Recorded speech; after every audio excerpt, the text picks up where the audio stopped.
Okay, so good morning, everyone.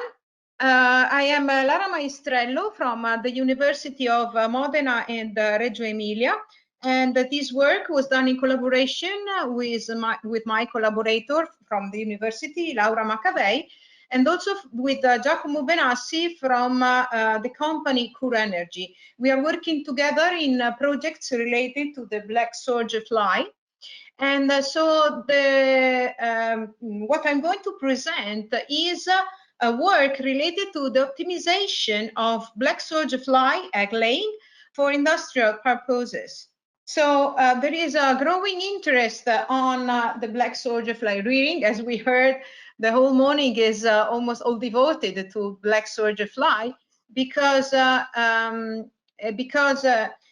know that the black soldier fly larvae are excellent bioconverter of a huge variety of bio-waste. We know that they can feed on any type of agricultural waste or on different types of byproducts from agri-food industry, whatever.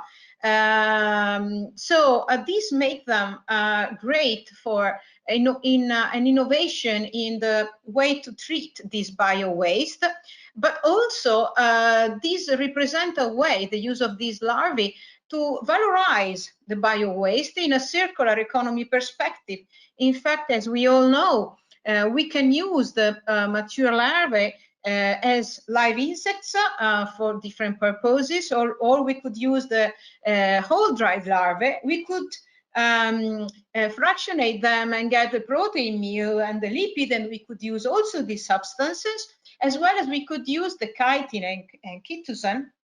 And also, we can use the larva frass, we know, for agricultural purposes, because it is a very good soil amendment. So we know that we can use all this part of the black soldier fly for different application fields. In fact, we heard about the possibility of using it for animal feed, including pet food. Eventually, the perspective in some countries is already done, but also in human nutrition, also we saw in agriculture. It can be used also for pharmaceutical purposes as well as in cosmetics. And also this is a new field of research that we are dealing with here at the University of Modena and Reggio Emilia, the potential to use the proteins extracted from the black soldier fly to make biodegradable bioplastics for different industrial purposes. So actually really very interesting. And of course, very important is how to have the right conditions in order to have a good rearing on an industrial point of view.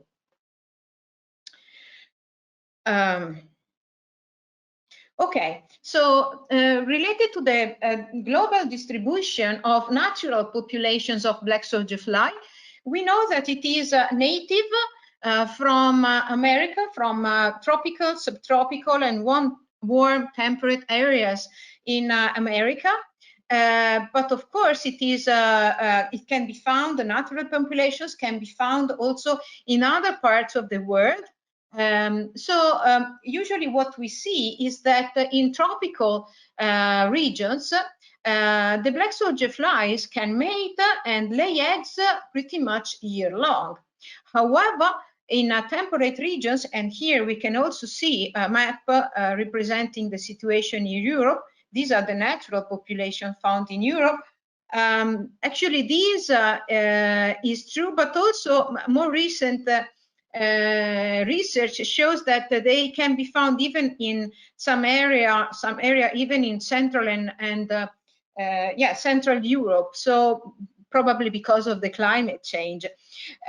This is the situation of natural populations. So regarding to the breeding in temperate regions, the breeding is restricted only to a few generations during summertime, pretty much, when the temperature is higher than 26 degrees and the photoperiod, of course, is optimal.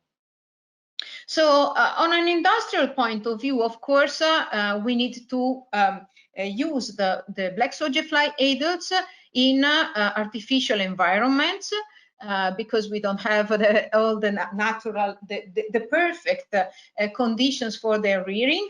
And so we need to identify which are the most important factors to obtain a proper breeding of the adults in order to maximize the egg production. Because of course, if we want to use the larvae, we need a big production of eggs in order to have all the larvae that can be used to valorize all the different organic substrate. So we all know that the mating and oviposition performances of the black soldier flies adults can be strongly influenced by factors such as the temperature, the humidity, and the light, and possibly, and this is also the topic of what I'm going to talk about, possibly the presence of some nutritional substrates.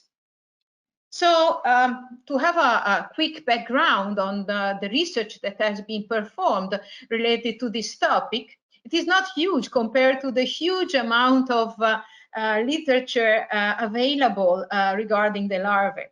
Anyway, so as far as we know, the female fecundity can be influenced by, for example, the nutritional content available during larval stages, but also by the nutrition administered to the adults, specifically if there are some proteins. We also know that the lifespan of the adults increases with the addition of sugars in adult nutrition, but also regarding to the light. We know that the mating is dependent on direct sunlight, and different research performed in order to identify the artificial conditions of light that could be as good as the direct sunlight, highlighted that some egg laying can be obtained using artificial lighting such as the quartz iodine, LED emitting light, fluorescent tubes, and halogen lamps. Some other research that were performed using different other system of artificial lighting, such as the use of rare earth lamps, the use of pro-ultralight system, or the Sylvania grow log system. In this condition, unfortunately, there was no egg laying. And there was another study that was performed to verify the physiological properties of the black soldier fly adult visual system. This study suggested that a combination of LED in the ratio of UV, blue, and green light in the proportion 1:3 would somehow optimize the photoreceptor sensitivity of the adults, and this would also ensure reproduction and egg fertility. So the aim of our study was to assess the simultaneous influence of light and nutrition on the production parameters of the black soldier fly adults. So the study was already published recently, very recently published on PLOS ONE. And so here I will sum up what we did. Of course, if you need any more details, you can always go to the publication, which is open access. In order to perform our experiment, this was the experimental setup. So we had, considering the lights, we had a first group was the possibility to use this mixed LED. So we used the mix of LED suggested by the study, the last study, the one on physiology. So in this mixed LED, we had a combination of LED. We had the green with 515 nanometers. We had the blue LED with 450 nanometers, and we have also the UV light at 365 nanometer. So we had this array with these LEDs on top. Then you will see the experimental cages. Then we had another group that had the white LED which is very common. We used it because it is very common in the climatic chambers that are commonly sold for different purposes. So it is already available commercially. And then there was another type of lighting that is the neon. Of course, this also is very common in the artificial enclosures. So these were the different type of lights. And regarding the diets, which were basically, we had three possibilities. One was the presence of sugar and water, and basically in this case we added inside the cage two small sugar cubes, 4 grams each. Together with, as for the water, we used a plastic bottle cap with some cotton inside soaked in water. For the other group, the water, we only added the plastic bottle cap with the water inside. And then, of course, we had the nothing, where there were no water, neither sugar. So we had a total of 9 treatments, and these were the acronyms of the different combinations. And this is just to show you how the study was performed. So here we see we used for the adults with these backdorms. This was the array with the different, the mix of LEDs. This was the case of the white LED, and this was the one with the neon lights. So we had the adult inside. And what you see here, I'm going to talk about this now. This thing here is a special device that was it was built on purpose, and it is a patent pending device. It is made with a cylindric 3D printed case containing inside the substrate used for larva rearing, which is used as an attractive to stimulate attraction by the adults. And this cylindrical 3D printed case is surrounded, as you can see here, by these discs made of plastic, so that you can have the interstices inside between the different discs. And these plastic discs can be removed, so it is very easy because the fly are gonna lay their eggs in the interstices between these discs, and then you can simply remove each disc and gently remove and obtain the eggs and weigh them and count them and so on. So this is a patented, patent pending device. Okay, so basically, we had for each cage 15 males and 15 females that were newly merged, which is less than 24 hours, and they were released inside these backdorms and in the different conditions as I showed you. And every day we checked, we removed all the eggs from the device, but also we checked for eggs that could be possibly being laid in other parts of the cage. It almost never happened because with a special device, the adults really love to go and lay their eggs all in their device. Every day we collected also the dead flies. We checked them, and of course we recorded their number daily. We had 5 replicates for the treatment that included sugar, water, and water, and 9 replicates for the treatments with no nutrition. So we recorded different parameters. I'm not going to show all the results of all the parameters, but anyway, what we're going to see the results now is the lifespan, the overall egg amount, and the oviposition period and the oviposition rate. The other parameters I'm not going to, we recorded them, they are in the paper, but I'm not going to talk about them now. So going to the results, the adult longevity was strongly influenced by the diet and also by the interaction between light and nutrition.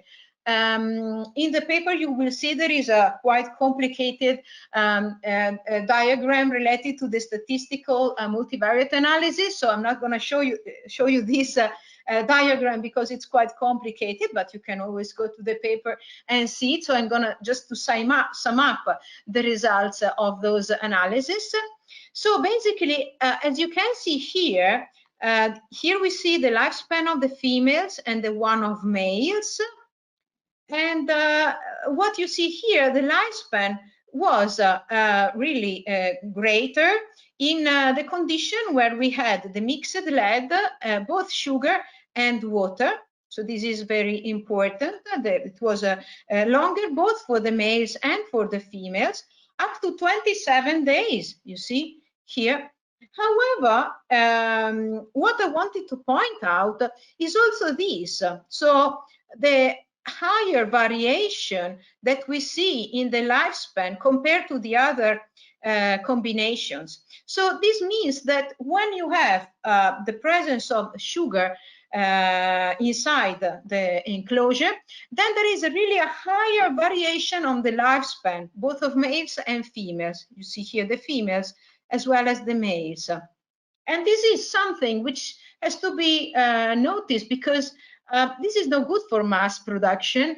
When you want mass production, you want something very homogeneous. You don't want all this variability. So going to the oviposition period and overall egg amount, what we see here again, so here we see these ones are the combinations with nothing and nutrition and the neon, lead and no nutrition and so on. And this one was the combination where we had the mixed lead and the sugar and the water. So you see here, it is always statistically significantly higher, both for the oviposition period and the overall egg amount. So this means that the presence of a mixed lead, sugar and water increased both the total overall egg amount as well as the oviposition period. But you also see here the greater variability, especially here regarding the oviposition period. So regarding, I mean, this is a quite complicated diagram, but because in this case, you see for each one of the combination of the 9 combination, you see these ones here in the histogram, you see the number of eggs laid in the different days. And then you see the lifespan of the females in red and of the males in green. So basically what comes to our eyes, here you see here on the bottom, you have the combinations in absence of sugar and water. And you see here that the lifespan was very short, as well as the number of eggs laid was very little. So in the case of the presence of water, things were somehow better. You see here, especially this one it was pretty good with the other different types of light, but really the best in terms of we saw in the earlier slide the results of the total egg amount, and here you see how over time they were laid, and you see here also the time here. And this just to tell you about the greatest variability. So this is just to have a big overview of the whole experiment. And so going to the production parameters, all the different parameters, just the ones I said I would focus on for the different combinations. We see that the number of eggs as well as the number of egg masses per female was significantly higher in the combination with the mixed lead and the sugar and the water. The total oviposition rate was significantly, well, yeah, there were not significant difference, but was higher in a combination with just water and the mixed lead. But we were interested also in the oviposition rate at the 80% of eggs obtained, because in the end, if you consider that just to quickly, if you see that most of the eggs were laid really in the initial part, although some eggs were laid, you see, until almost 50 days, you see here. But in the end, yeah, I mean, the 80% of the eggs laid was concentrated in a shorter period of time. So looking at these parameters, the oviposition rate at 80% of eggs obtained, you see that there were no significant differences between the combination that included also sugar and the combination that had just water. And going to the period necessary to achieve the 80% of the total egg amount, you see here that the combination that had only water was definitely interesting, because in about 11, 12 days, you get 80% of the eggs, whereas in the other combination that had also sugar, you had a bigger period. So on an industrial point of view, this is really quite interesting. So summarizing our results, what we figure out with our experiment is that the rearing condition of the adult have a strong influence on the egg production and on the adults and on the behavior of the adults. And understanding the influence of the single parameters and of their combination is really important for the development of an industrial mass rearing process. So basically, the main results were that the presence of sugar positively affects the egg production and also increases the oviposition period and adult lifespan. And this suggests that both females and males, they need energy for mating and egg laying. We also saw that the light sources can also affect the egg production parameters, although somehow less than the presence of a source of energy. And the exposure to the mix of lead was always the best one, resulting in increased egg laying and also an increased oviposition period. So considering especially the last results, the situation of industrial purposes where we want to optimize the number of eggs in the shorter amount of time, because we want to obtain as much eggs as possible and optimize. So for industrial purposes, we suggest that, and also in a view to spend less money also, because of course giving them some sugar would increase the costs.